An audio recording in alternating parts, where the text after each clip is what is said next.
Hi everyone and welcome back to my channel. So for today's video, as you can see from the title, it is my June favorites and flops.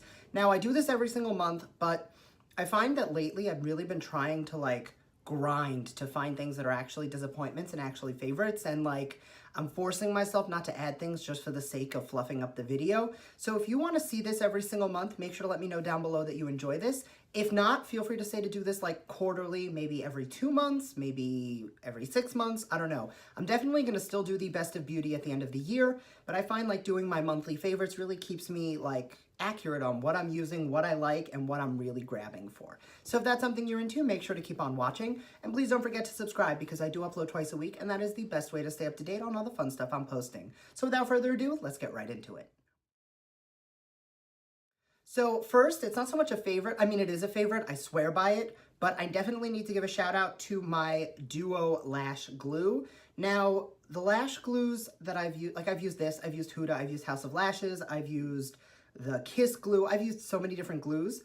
I actually misplaced this. I don't know where it went, and I actually cleaned out my drawers and found it and went back to it, but I had to play around with my other ones, and I went back to all of those other glues, and I remembered just why this is the one I always grab for. It lasts all day, it doesn't tug, and I feel like I indefinitely have little chunks of glue stuck between my lashes, and every now and then I have to take a break from lashes just so I can let that come off. I get less of it with this than any other glue, but it still holds everything on in place. So I just wanted to give a quick shout out to this. Now, obviously I've already uploaded a few videos on it, so clearly the MANNYMUA Lunar Beauty Life's a Drag palette is a huge favorite of the month. I have used every color in the palette in at least one look. Actually, that's not true. I have not used the blue one yet. I swatched it, but I have not used Fishy. So I'm gonna have to do a look where I really play around with Fishy. But other than that, I played around with all other 13 shades multiple times. I love this for neutral looks. I love this for glam looks. I think it is amazing. The pigmentation is great. I'm gonna link right up here all of my different MANNYMUA Lunar Beauty videos, but just know this is definitely well worth it. I have multiple videos on it, so I'm not going to spend too much time talking about it now. Just know that it is amazing, it is beautiful, and I'm in love with it. So the next two items actually came out of Foxy Charm. One came out of the month of May, one came out of June. Now, I'm going to link my Foxy Charm unboxing as well. Now, I know that a lot of people see my Foxy Charm videos, they understand what Foxy Charm is. If you're not sure, it is a $21 a month subscription box where you get a full $100+ value box with 4 to 5, sometimes 6 full-sized products. It's not like Ipsy where you're getting samples. It's not like Sephora Play where you're getting one usage. You are genuinely getting full-size products. So out of the May box, everybody knows I love my Kat Von D Shade and Light palette, and it takes a lot for me to put it down. We received the PUR Sculptor Palette. Now it is a bronzer, contour, and highlight shade. I know that this is more of a contour and it's not so much a bronzer, but on my skin tone, it works really well as a bronzer. And I've been playing around with this all, since I got it. It's been almost 8 weeks. I've used my Kat Von D here and there, but honestly, I hate when I get in a rut and I use the same product all the time. I mix up my foundations. I go from brushes to beauty blenders. I play around with every other step in my routine, but for some reason, I've yet to find a contour powder that I really enjoy. This one is fantastic. Something I really like, so that's the warm and that's the cool toned, is they're really pigmented, but they blend out really well. So if you really want to diffuse the product and soften it, you really can, and it doesn't have to be a super harsh anything. And for the highlighters, that's the light one and that's the dark one. I'm gonna go. They are shiny and metallic and blinding, but when you turn your head, you don't get that white cast. I am using the contour and bronzer today. I am not wearing the highlighters today. I went in with, actually an old favorite. I went in with the Nicole Guerrero and Anastasia Beverly Hills Glow Kit, which I am in love with and rediscovering. But when I'm not wearing that and I use a million different highlighters, that is one I like to go in with. The other item came out of the June Foxy Charm, and it is the Alomar Reina del Caribe palette. This I've also been using so much. I've only used it once on YouTube, but if you check out my Instagram, Brett Guy Glam, I have done probably 4 different looks with this palette. It is fantastic.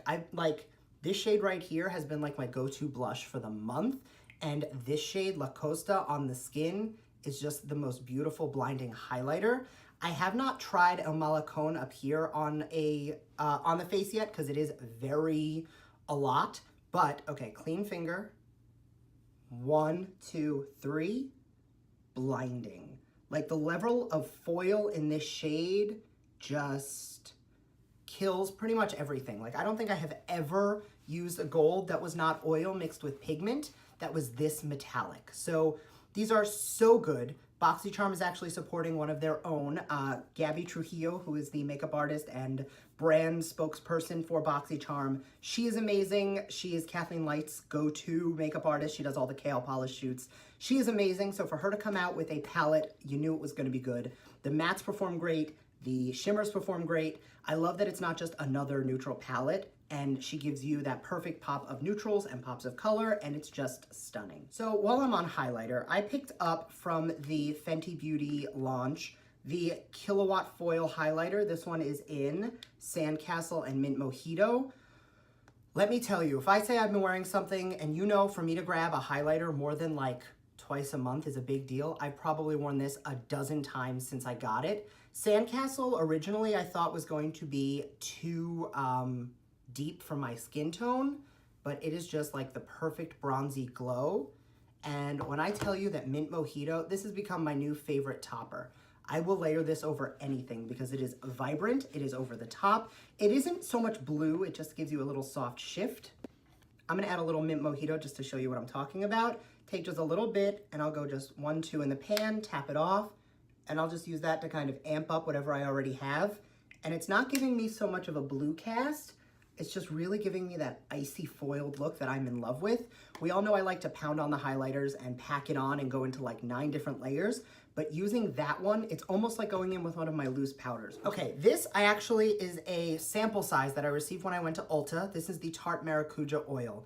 I am very oily. I don't like oils. I don't use them. I've never enjoyed them. But this has become my favorite piece of makeup repair.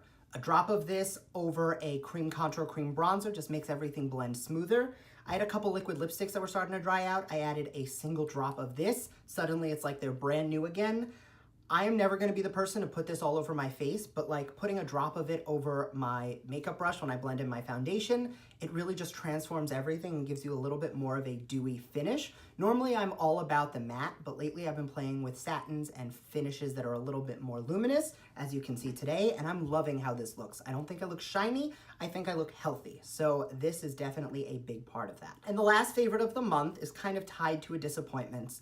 I have been in love with foundation brushes lately. I recently fell in love with them because of the Laura Lee brush kit, which had the Y6, and it put on my makeup so flawlessly that I kind of revisited my Sigma F80, and I don't know why I ever put this down. I used it today. It just blended everything out so smoothly, so effortlessly, and I find that I get more coverage with this, and we all know I love fall coverage. So for me to find something that really helps to kind of amp up everything without having to use more product is so much better. Now, the reason that this is kind of tied to a disappointment is I love the way that this performs, and I love the way that this brush is, and I don't know if it's just mine, but if you can see, it's already starting, like, some of the bristles have settled. It is no longer flat, and of here, like, these are peeling right out.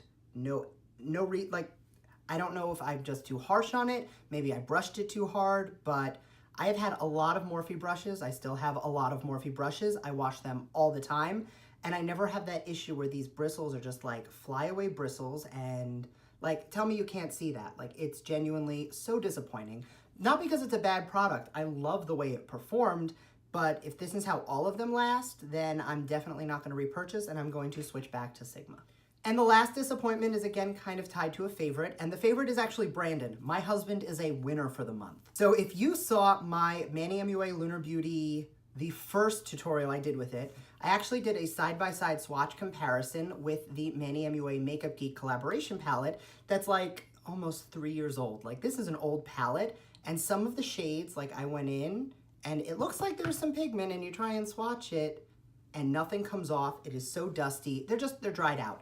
No way around it. It is an old palette. So I've been having a really bad week at work. A lot of stuff was going on, and Brandon saw my video. He does watch my videos, and he said, I'm gonna get him a replacement. And he picked up the Marc Jacobs Eye-Conic Shadow Palette. This one is in Scandalust. And like, do you see the similarities between these? Like, the only shade that's missing from here, there is one less of these transitionary browns, which honestly, I don't need both.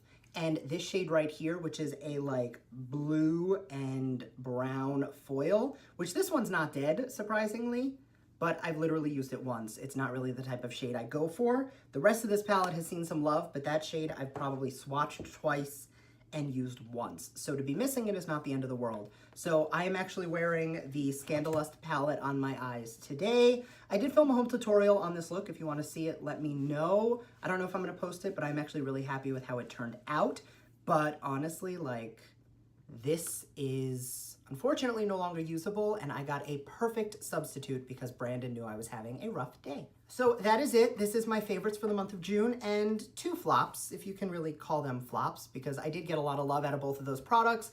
They just didn't really age all that well. So thank you very much for watching. I hope you enjoyed, and don't forget to leave a comment if you want to keep seeing monthly favorites. Just let me know, because I would love to get your feedback and really do content that you guys enjoy. So thank you very much, and I will see you next time. Bye.